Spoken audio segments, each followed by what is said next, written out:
ঢাকা বিশ্ববিদ্যালয়ে বুধবার আনুষ্ঠানিকভাবে আত্মপ্রকাশ করতে যাচ্ছে একটি নতুন ছাত্র সংগঠন।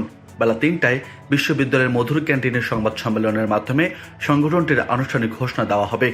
এই সংগঠনটি তৈরি করছেন বৈষম্যবিরোধী ছাত্র আন্দোলনের সাবেক সমন্বয়করা।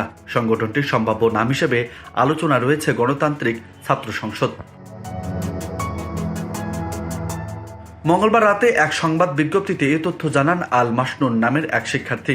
তিনি নতুন ছাত্র সংগঠনের সঙ্গে যুক্ত। জানা গেছে, এই ছাত্র সংগঠনের নেতৃত্বে থাকছেন গণতান্ত্রিক ছাত্র শক্তির সাবেক নেতারা। আক্তার হোসেন সহ কিছু শিক্ষার্থী 2023 সালে 4 অক্টোবর গণতান্ত্রিক ছাত্র শক্তি নামে সংগঠনটির ঘোষণা দেন।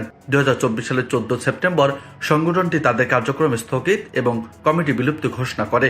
এই সংগঠনের অন্য নেতাদের মধ্যে 3 জন অন্তর্বর্তী সরকারের উপদেষ্টা হয়েছেন।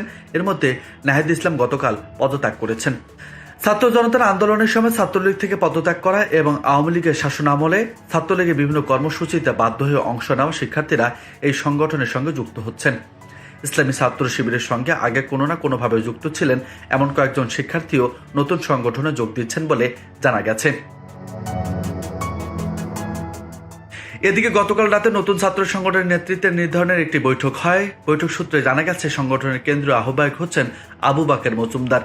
তিনি ঢাকা বিশ্ববিদ্যালয়ের 2019-20 শিক্ষাবর্ষের শিক্ষার্থী এবং বৈষম্য বিরোধী ছাত্র আন্দোলনের সম্মুখ সারির নেতা ছিলেন। তিনি গণতান্ত্রিক ছাত্র শক্তির ঢাকা বিশ্ববিদ্যালয় শাখার সদস্য সচিবও ছিলেন।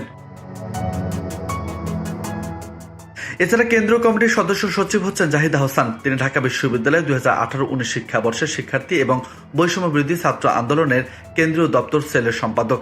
আগে তিনি ছাত্র অধিকার পরিষদের ঢাকা বিশ্ববিদ্যালয় শাখা দপ্তর সম্পাদক ছিলেন।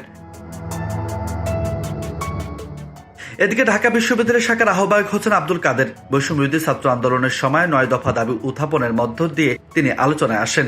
তিনিও আগে গণতান্ত্রিক ছাত্র শক্তির সঙ্গে যুক্ত ছিলেন।